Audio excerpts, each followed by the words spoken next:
Hello traders! Welcome back to our YouTube channel. Sa video na to, pag-uusapan natin yung first stock request natin for this January.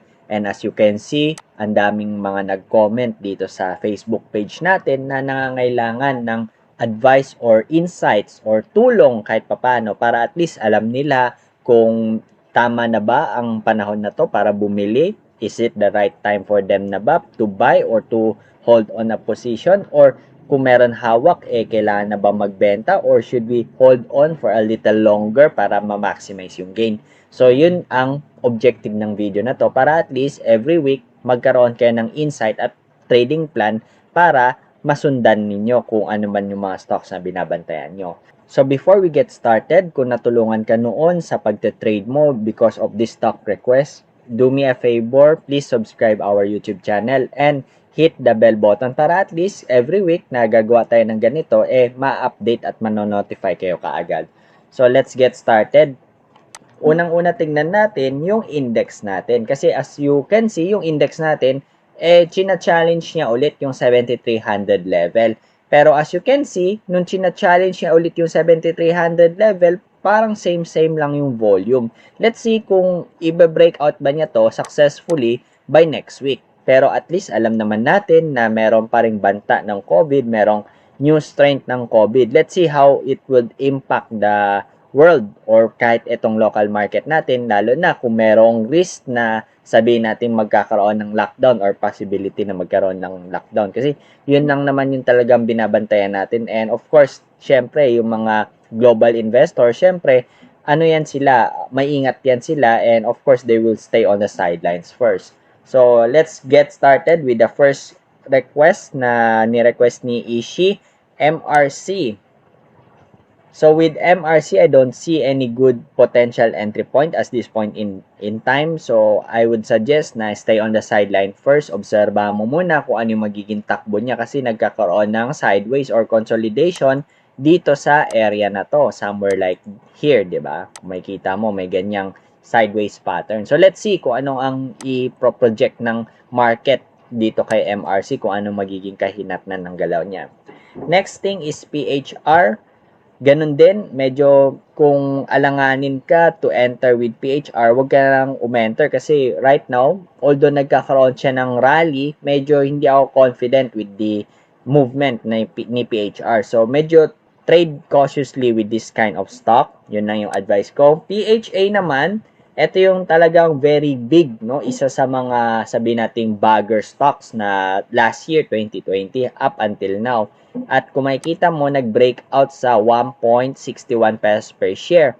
So, ang gusto ko lang i-advise dito is maging maingat ka. Kasi ang laki na ng run up. Parang natulad to kay ACEN, ni Dito, tsaka ni MM, na more likely, baka pwede mag-consolidate kung hindi nasusustain yung expectation ng investors doon sa catalyst na Squid Pay.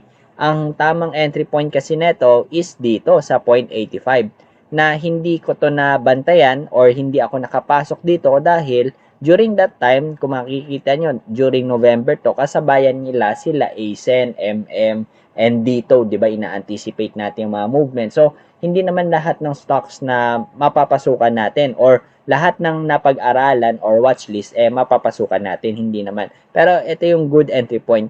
Kung meron kang PHA, hold mo lang. Kahit nakikita nyo naman, nagta-trending, hold nyo lang.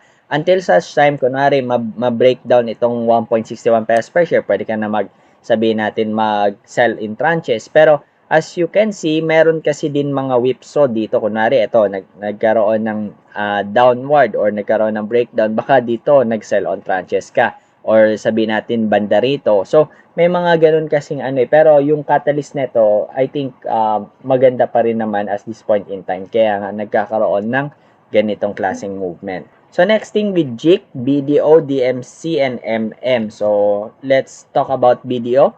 BDO right now is forming like head and shoulder pattern na kung hindi masusustain itong somewhere here na resistance, pwedeng bumagsak ulit yan at magkaroon ng correction. So, paano ba yung head and shoulder? Ito yung left shoulder, ito yung head, ito yung right shoulder. Yun yung parang nakikita kong pattern as this point in time. Pero, more likely, kung mag-push through ito, mai-invalidate yung head and shoulder and pwede niyang i-challenge itong 15 pesos per share all the way up to 120 pesos per share. Yun yung nakikita nating possibilities. So, entry point, walang magandang entry point. Selling point, meron maganda. So, kung titingnan mo, kung dito magkakaroon ng correction, pwede ka na mag-take profit. Kung tumuloy-tuloy hanggang dito, obserbahan mo kung mabubutas ba niya at i-reach niya itong 120 pesos per share. Ayun lang. And for DMC right now, I do not see good entry point. And again, stay on the sidelines muna with DMC kasi medyo hindi ako confident. But if you have a trading strategy with DMC, then go for it. Just make sure na yung proper risk management ninyo is in place. Then next thing with MM. Ayan, MM need to consolidate kasi ito is yung top 3 stocks namin sa mga students ko. I think it need to consolidate before having a good entry point. So, wag niyo madaliin. It takes like a week or a 2 or a 3. Kasi itong si MM kapag gumalaw to biglaan eh. And among 3, si ACEN yung top 1 namin, top 2 is dito. Si MM talaga yung medyo nangungulelat sa ngayon. And of course, kung mapapansin nyo, nagkaroon ng joke time dito kung nakikita nyo itong week na to, no? So, kung nagkaroon ng rally na plus positive 30%, tapos babawiin niya, parang ang pangit tignan, di ba? Buti na lang, it closed halfway or above halfway nung etong second candle na red na to. Kahit papano, nandun pa rin yung momentum, nandun pa rin yung structure. So, wait for a consolidation for a week or 2 or 3, depende. So, gagawa naman natin siya ng update or dito kung i-request ninyo. So, next thing with Jeren, ATN. So, let's see with ATN.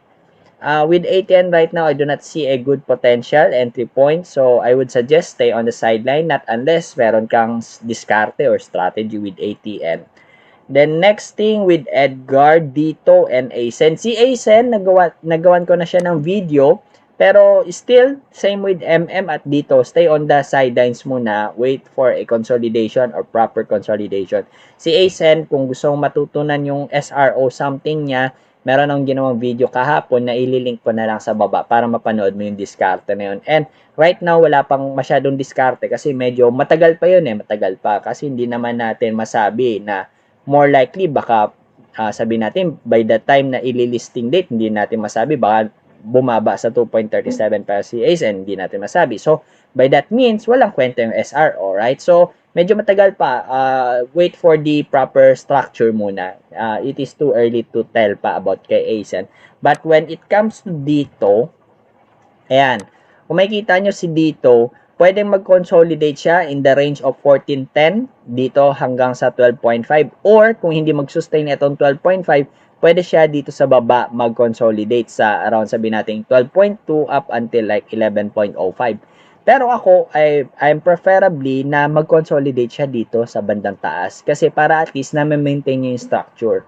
Pero pwede magkaroon ng dip, no? Sabihin natin dip hanggang dito sa 12 pesos per share. Pero pangit kasi kung itatouch pa niya ulit itong 11.05 kasi na-close na niya yung mga gap eh. Kung makikita nyo, may mga gap dito, may gap dito, may gap. Na-close na niya ito dito. Ito yung nag-close.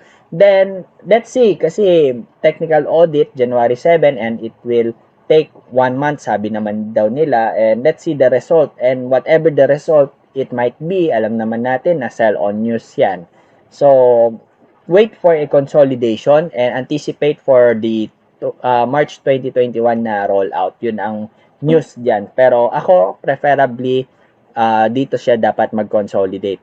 So, kung tatanungin nyo kung nag-take profit na ako, yes, nag-take profit na ako banda rito sa may 12.2 pesos per share. So, inunahan ko siya. Hindi ko na naantay itong candle na to. Sayang din yung 10% gain pero happy naman kasi nabili ko to somewhere dito sa may sabi nating mas mababa pa sa like sabi nating 7 pesos. Something here, 7 or 8.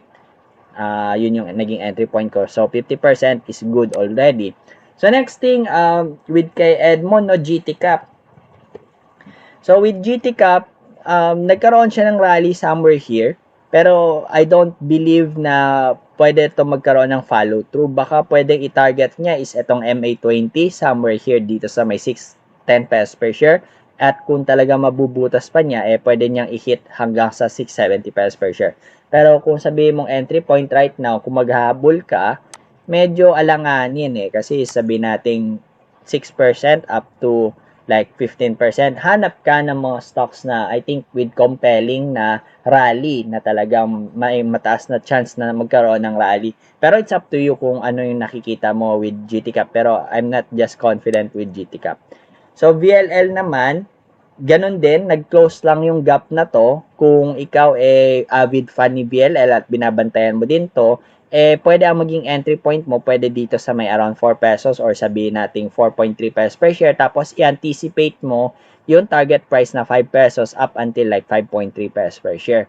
So during this time, binabantayan ko to November. Ito din yung kasagsagan nila ACEN, at ni dito. So ang nangyari, namili ako ng talagang best of the best stock. Kaya hindi siya nakapasok sa top 5 ko na preferences, laglag siya. Pero although maganda naman yung naging rally niya, sabihin natin pumasok ka dito sa may sabihin natin 4 pesos per share, meron ka pa rin approximately 30% gain. Pero yun nga ang sinasabi ko if you want to choose the best of the best stock, piliin mo na yung katulad ni na bibigyan ka ng 100%, piliin mo na yung ACEN, piliin mo na yung dito, di ba? Yung 50% in just a span of 1 week, 2 week, yung mga tipong ganun. Kasi ito, may chance na mawipso ka pa, may chance na mainip ka pa, and yung sinasabi natin maximum na 30% gain, di ba? So parang ano siya parang hindi siya sigurado kasi yun yung maximum 30% tapos hindi mo pa sigurado na makukuha mo yung 30%. So, yun lang yung perspective ko with VLL. Again, stay on the sideline at first kasi na consummated na yung trading plan na to at nagkakaroon na siya ng pullback or correction. So, next thing is fruit. Isa din to sa mga binabantayan namin mga student but we are pessimistic or ako medyo pessimistic about kay fruit kasi yung rally niya dito parang pilit na pilit. Walang follow through. Ayaw naman natin na walang follow through. Like halimbawa nag-breakout somewhere here sa may 1.6 pesos per share tapos it went up as high like 1.8 tapos babalik na naman sa 1.62.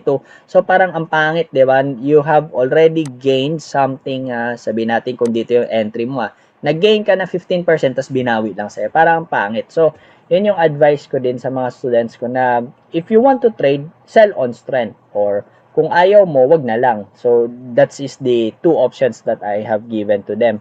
Pero ako, ayoko din. Kasi kasagsagan din nila ito, sila di ba? Yun yung kalaban niya Kaya, kung meron mas better opportunity, bakit pipilitin mo yung sarili mo dito? Pwede ka naman doon after ng sabihin natin magkaroon ng correction sila ACEN, baka ito magkaroon ng play. Let's see, 'di ba? Yun yung yun yung dapat timbang-timbangin mo, the risk and the reward. So next thing is si John, no, about kay Now. With Now naman, I don't think na meron tong compelling factor na para umangat. And as you can see, nag-form na to ng resistance somewhere here, 5.5 pesos per share with a double top pattern na pwedeng kapag hindi nag-hold itong around sabihin natin 4.05 pesos per share, pwedeng sumadsad yan at bumalik somewhere here sa may sabihin natin 3.5, pwedeng bumagsak up until like 3 pesos somewhere here down the road. So, yun yung risk and I don't see any good entry point with Now. So, kung meron kang Now at medyo maliit pa yung sabihin natin losses mo, tolerable i-cut loss, I think mas maganda kung i-cut loss mo na. Not unless meron kang sariling plan kay Now at malay mo, mali ako. So, you can follow your own plan as well. So, next thing with MWIDE. MWIDE has just broken the 8 pesos per share level. And kung nakabili ka somewhere here, more likely baka pwede niyang i-challenge itong lower resistive box at around like sabihin nating 8.7 pesos per share all the way up dito sa may 9.1 pesos per share.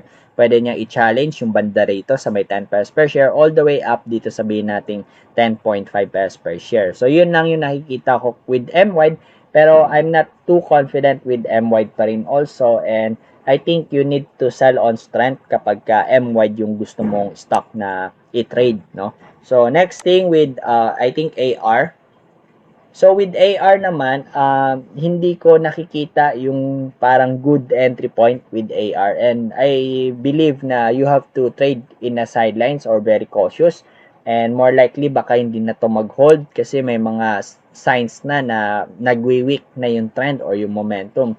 So, ano ba yung naging dahilan kung ng kanyang movement or rally is just because yung mga mining news na medyo niluluwagan na yung mga restrictions sa government. So, yun lang yung nakikita natin with AR. So, if you want to trade with AR, make sure na meron kang proper risk management and of course, trade with caution. Pero kung ayaw mo, stay on the sidelines as well. So, for this kind of setup, medyo sa tingin ko, napipilitan na lang to umangat or something na, parang hindi na magkakaroon ng more further rally. So, next thing, with sabihin natin, APL, no? Kay John, APL. Si APL ganun din, almost the same. Kasi ang proper entry point niyan is dito sa may 0.07 pesos per share. So kung hindi ka nakapag-entry dito, kasagsagan din nila dito to, 'di ba? Nila MMBC. As in, ang daming opportunity during November and December, right? So kung hindi mo na entry-an to, hayaan mo na lang. Huwag ka nang humabol kasi yung makikita mo yung price structure na to, medyo pilit na pilit. And if you want to trade, of course, make sure na liliitan mo yung allocation mo kasi medyo ang laki na ng run up eh. May kita mo almost 170 or 60% na yung naging gain. And lagi mong isipin na yung bumili somewhere here, baka pwede magbenta dito. And since may mga week na to, baka dito, kunwari, naka-entry ka dito, baka nakabenta ka na somewhere here, right? Tapos nagkaroon pa ng massive sell-off dito, but at the end of the day, kunwari, bumawi. So, pwedeng may mga nagbenta. So, make sure na kung gusto mong i-trade to, you have to have a plan and as well as sabihin natin liitan mo na yung allocation mo kasi all of the movement of this stock is just pertains dito sa single industry na mining industry. Okay? So next thing with MAR, no, Ali, FLI, and SMPH. So with Ali, I don't think of any good entry point. And as you can see, kung sabihin nating meron ka na neto, pwedeng ito yung maging mga target price mo, 41.5. Tapos sabihin natin somewhere here sa may 46 pesos per share all the way up sabihin natin 50 pesos per share. So para maging maging malinaw, drawingan natin. Ayan, pwede ito yung maging sabihin natin mga resistances na pwede mong bantayan at tingnan para should you take your profit. So ayan, pwede ito yung mga titignan mo. Ito somewhere here support, then support somewhere here, tapos ito meron somewhere here na sabihin nating resistance. And right now, nasa near resistance level na siya, right? So, ayan, malapit na. So, kung nakabili ka somewhere here dito sa baba, pwedeng you are thinking of selling na banda dito or sabihin natin banda rito or dito sa may top. So, yun yung advice ko with Ayala Land. So, with, I think, FLI, let's see. FLI, I don't see good entry point at this point in time. So, ang advice ko is stay on the sideline. Not unless may sarili ka din plano for this one. Then, SMPH is ganun din. Stay on the sidelines kasi medyo pagka e-entry ka dito, ang magiging upside mo is somewhere here lang, 42.5 pesos per share. And I think this 42.5 pesos per share is somewhere na parang all-time high na yata to. Ayan o, medyo all-time high na nga. So, kung ito yung magiging target price mo, sabihin natin 43.2 para sagad na sagad, ayan, pwedeng ganyan kasi may mga weak siya somewhere here, pwedeng magkaroon ka ng potential upside na, ayan, around 6-7%. So, tingin mo ba, is it enough for you yung 7% na yun compared sa risk na pwede mong mawala sa iyo kapag hindi niya challenge na i-hit itong target price. So, let's see, no? So, ayun lang with SMPH and I think with then, MAC, no? Pag-usapan natin si MAC. Ganon din, I don't see any good potential entry point with MAC. So, again, stay on the sidelines. Not unless meron kang plan kay MAC or if you want to become an investor, pwede rin. CJF, ABA.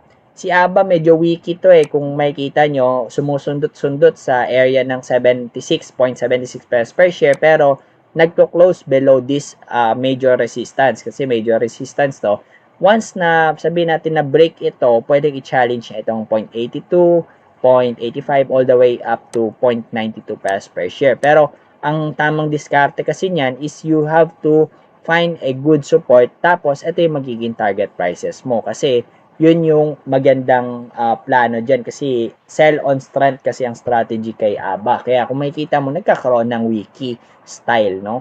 And I think it takes more time para magkaroon ng proper structure or chart formation kay ABA bago siya magtuloy, kung magtutuloy, no? So, yun yung nakikita ko with ABA. The next thing with CHI, same thing, medyo wiki siya, illiquid play. So, kung hindi ka sanay sa mga spike play, I think you should avoid and leave this trade sa mga professional. So, for the sake of the public, I do not encourage you to trade this kind of stock, lalo na kung wala ka pang experience. Pero kung kunwari kayo, si JF, meron na siyang experience to trade with this, okay lang sa kanya. And if he has a plan, on my own perspective, medyo hindi ko nakikita ang good entry point dito kay GHI right now. So, next thing, BPI. So, with BPI, ganun din, I don't see any good na entry point kasi pwedeng magkaroon ng target price dito, selling sa may 90 pesos per share, tapos sabihin natin 94, then all the way up dito sa may sabihin natin 100 pesos per share. So, kung medyo alanganin ka, stay on the sidelines muna kay BPI. Alright? So, next thing with Richie, APL, na-discuss na ba natin si APL? So, yes, na-discuss na natin. Then, I think BSC. Si BSC naka-halt to eh. So, again, kung wala kang plan about kay BSC, stay on the sidelines. Alam ko may news ito, kung hindi ako nagkakamali, is about sa renewable energy, something like that. Kasi, medyo napasok ko to during this area, nag-spike play ako, nagkaroon ako ng scalping, naka 10% din ako during that time. Pero, ayun lang, hindi ko nasakyan yung buong run kasi November ulit to, 'di ba? Sila ACEN, tsaka dito, sila yung mga sinasaalang-alang kong mga stocks. So, during that time, na scalp ko lang to, pero umalis kagad ako, hindi ko na maximize to. So, if you are following the news, ako hindi ko pina-follow yung news, pero alam ko somewhere about sa may renewable energy siya yung yung naging ganong ang resulta, kaya siya na halt. Pero paki-research na lang kasi hindi ako prepared to discuss those things dito. I'm just discussing based on what I see sa technicals kasi technician naman kasi talaga ako in the first place. Alright, so next thing with, let's see, kay Green, no? Kay Jen. With Green naman, medyo kung nagta-try and follow ka or medyo hindi ka mainipin, pwede to para sa'yo. Pero kung makikita mo, ang daming times na nagwi-whipsaw siya, medyo mabagal yung pag-angat niya. Pero kung talagang naniniwala ka at pwede mong i-gamitin itong MA50 as your parang guide, pwede siya. Pero at this rally, kung makikita mo, pagka-rally niyang sabihin natin 8 or 9%, nagkaroon ng correction. So let's see kung magkakaroon ng sabihin natin continuation after this one. Ang proper entry point mo, pwede dito, somewhere sa 2.76 or 75. Pero as this point in time, nagkaroon na siya na kagad ng correction, pero parang pangit, di ba? Nag-rally, tapos nagkaroon ng correction. Kahit paano mas maganda kung may second day or third day na follow through sana. So, yun lang yung analysis ko kay Green. Medyo hindi ako kumpiyansa or kampante to trade with Green. And next thing with McCoy, NIKL. Uy, may NIKL ka. Let's see NIKL. So, with NIKL naman, ganun din ang nakikita ko. Again, another mining industry ito. So, again, when they move, sabay-sabay sila nagmo-move pataas or kung pababa man, pababa din. Sabay-sabay din yan sila. Depende na lang kung sino yung talagang sabihin natin pinaka creamiest of the crop, 'di ba? So, kung siya yung pinaka creamiest of the crop, pwede siya yung nangingibabaw sa lahat, pwedeng ganon. So, as you can see with nickel, pilit na pilit yung pag-angat niya. So, I suggest na stay on the sidelines or wag mo muna i-trade kung hindi ka kampante with nickel kasi medyo walang follow through parang pilit na pilit yung pag-angat. Ayaw natin ng ganun yung pilit na pilit yung pag-angat. Dapat pag umangat siya katulad nila dito, ACEN, swabe lang, right? Para at least walang resistance, walang restraint na dun sa price na pag umaakyat yung price action. Okay, so next thing, I guess si JC with DD and PX, no? Kasi sila PHA na discuss na natin. So DD, ayan, with DD again, I don't see any good entry point. So I would suggest stay on the sidelines first. Then with PX naman, the last stock na sinasabi natin is of course stay on the sidelines as well. Kasi may kita mo, nire-reject siya somewhere sa 5.6 pesos per share at hindi na siya tumutuloy. So ayun lang, I hope marami kayong natutunan dito sa session natin or discussion natin, and kindly share this video to other of your friends para at least matuto sila kung ano yung mga good entry point or exit point, or is it time to sell na ba or hindi pa, or should they hold a little longer, or etc. So ayun lang, God bless and good evening.